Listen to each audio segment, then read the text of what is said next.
साथियों, कैसे हो आप सभी। उम्मीद करता हूँ सब अपनी पढ़ाई कर रहे होंगे और सब बढ़िया होंगे। और ये आज हमारा हिंदी का अंतिम चैप्टर है 47th। और हमने अधिशासी अधिकारी एवं कर व राजस्व निरीक्षक परीक्षा के सिलेबस के अकॉर्डिंग, या आप ये कह सकते हैं सहायक समीक्षा अधिकारी या समीक्षा अधिकारी के हिसाब से हमने जो सिलेबस किया है उसका ये अंतिम चैप्टर है। इससे हम 47th यानी कि एक वीडियो और आएगा 48th। तो 48 वीडियो में हमने पूरा सिलेबस कंप्लीट कर लिया है और आप उसको हिंदी ग्रामर प्लेलिस्ट से जाके चेक कर सकते हैं। और बाकी के जो हमारे अभी 50 वीडियो बचे हैं, क्योंकि 100 वीडियो टोटल आने हैं, और 50 वीडियो जो हमारे बचे हुए हैं अभी, उनमें हम एक बार फिर से रिवीजन करेंगे किसी दूसरी बुक से। ठीक है, तो हमारा 2 बार रिवीजन हो जाएगा और ये हमारे एग्ज़ाम के लिए बहुत अच्छी बात साबित होने वाली है। आपको ये खुद महसूस होगा जब आप एग्ज़ाम दे के आएंगे। ठीक है, तो हिंदी का हमारा रिवीजन एक बार हो चुका है। इसी तरह हम हिस्ट्री और पॉलिटी का भी रिवीजन कर रहे हैं।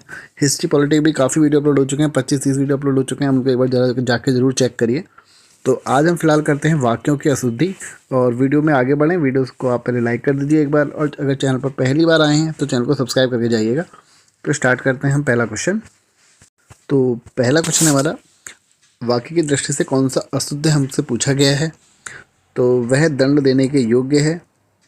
4 विद्यार्थी नकल करते हुए पकड़े गए, ये तो शुद्ध है। मैंने यह पुस्तक पढ़ी है, ठीक है। और उन्होंने अभी अभी खाना खाया है। तो इस हिसाब से इसका जो क्वेश्चन आंसर होगा ऑप्शन ए होगा। वह दंड देने योग्य होगा, है ना, कि ये नहीं आएगा, तो ऑप्शन ए ठीक है इसमें। अगले क्वेश्चन की बात करते हैं। अगला क्वेश्चन इसमें हमारा, कौन सा वाक्य शुद्ध है पूछा गया है। तो मैं सारी रात भर जागता रहा, मैं पूरी रात भर जागता रहा, मैं सारी रात जागता रहा, मैं पूरी रात में जागता रहा। तो ये तो आपको बहुत इजी क्वेश्चन दे दिया उन्होंने। इसका आंसर कौन सा होगा। शुद्ध पूछा गया है, मैं सारी रात जागता रहा, ऑप्शन सी। अगले क्वेश्चन की बात करते हैं। देखो, सारे क्वेश्चन एग्जाम में पहले पूछे गए हैं, तो हम कोई मॉडल पेपर सॉल्व नहीं कर रहे हैं। एग्जाम में ऐसे ही क्वेश्चन बनेंगे।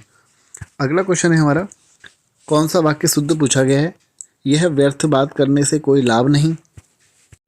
तो जो इसका आंसर होगा आपका, कृपया पत्रोत्तर शीघ्र दें, ऑप्शन डी।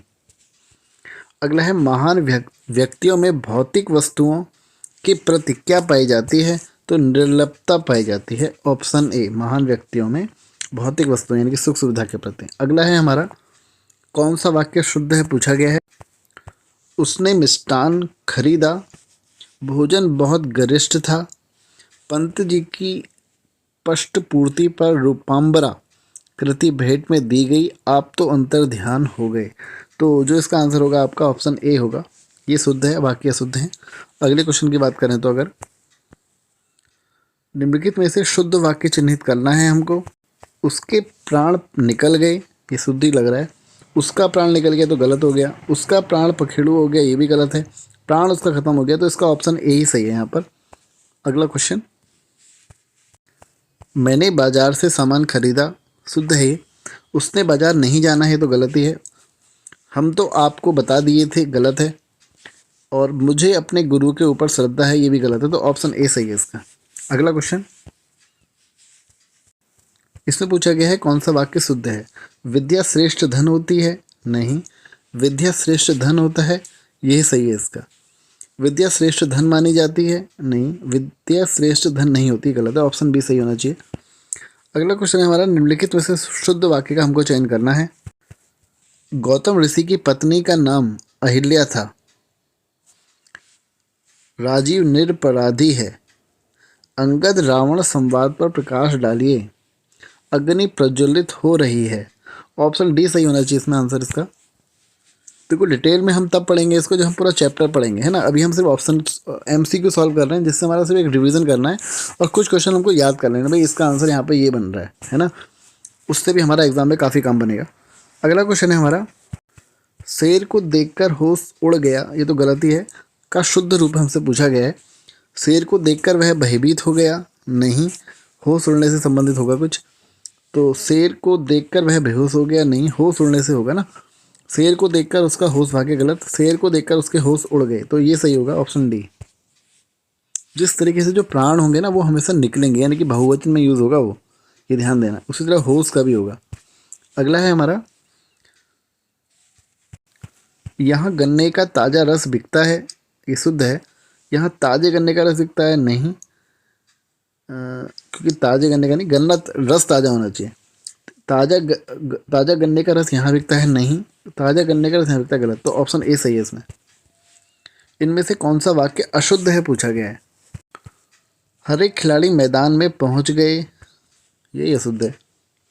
सड़क पर बहुत भीड़ है, शुद्धि लग रहा है। और साहित्य के लिए अध्ययन के लिए बहुत अच्छी पुस्तकें आवश्यक हैं, सही है। साहित्य और संस्कृति का गहरा संबंध है, ये भी ठीक है।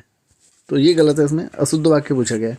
अध्ययन को ऐसे ही लिखा जाता है ना, हम लोग क्या करते हैं, आधा ही लगाते हैं, ये गलत होता है। ये शुद्ध है, वर्तनी में आधा है क्वेश्चन एग्जाम में, अध्ययन वाला। सुसंगत शब्द प्रयोग में कौन सा वाक्य सर्वाधिक उपयुक्त है।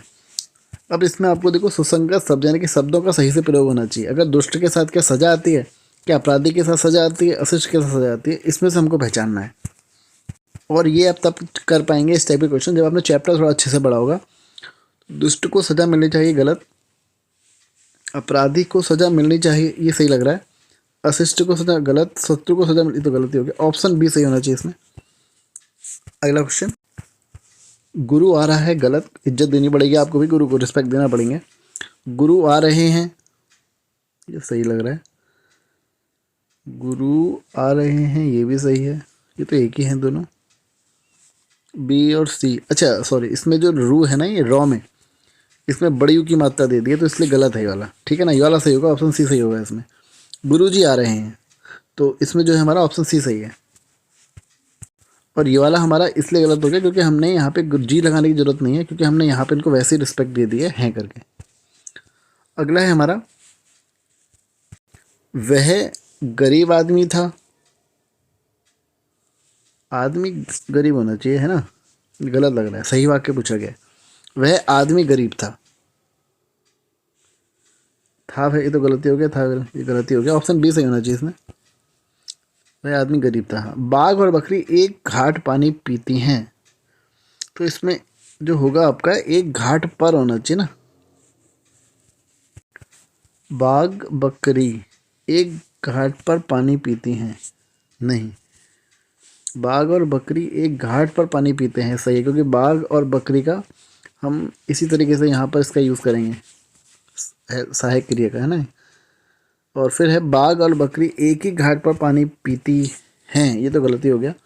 इसने जो क्रिया है वो इसने बकरी के हिसाब से बना दी, गलत हो जाता है। जब भी ऐसा आएगा तो आपको दोनों के हिसाब से क्रिया बनानी पड़ेगी। बाघ और बकरी पानी पीते हैं, गलत हो गया। ऑप्शन बी सही होना चाहिए इसमें, शुद्ध रूप यही है। अच्छा, अगला क्वेश्चन है हमारा, मेरे घर के पास एक पान की दुकान है। दुकान, तो पहली बात तो हमको वर्तनी में भी पता होना चाहिए कि भाई त्रुटिहीन पूछा गया है इसमें, है ना, जिसमें गलती नहीं है। तो दुकान में ऊ की मात्रा आती है, छोटे ऊ की, तो ये तो वैसे ही गलत हो गया। मेरे घर के पास एक पान की दुकान, ये भी गलत है। मेरे घर के पास एक पान की दुकान, ये भी गलत है। मेरे घर के पास पान की एक दुकान, ये सही। ऑप्शन डी सही होना चाहिए इसमें। ऐसे क्वेश्चन एग्जाम में बनते हैं, इसको स्टार टिक कर ले लेना। पति पत्नी के झगड़े का हेतु, ये तो गलत। इस वाक्य का शुद्ध रूप हमको लिखना है, तो ये है हमारा इसमें, पति पत्नी के झगड़े का क्या हेतु, गलती हो गया। पति पत्नी के झगड़े का हेतु, ये भी गलती है, पढ़ने में गलत लग रहे हैं ना। पति पत्नी के झगड़े का कारण, ये सही है हमारा, ठीक है ना। पति और पत्नी के झगड़े का हेतु, ये भी गलत है। इसमें हेतु शब्द जो है इसमें गलत तरीके से यूज़ किया गया है। ऑप्शन सी सही है इसमें। चलो, इससे आगे क्वेश्चन हम अगले वीडियो में करेंगे, तो वीडियो को आप लाइक कर दीजिए, चैनल को सब्सक्राइब कर दीजिए। और ठीक है, मिलते हैं अगले वीडियो में। धन्यवाद।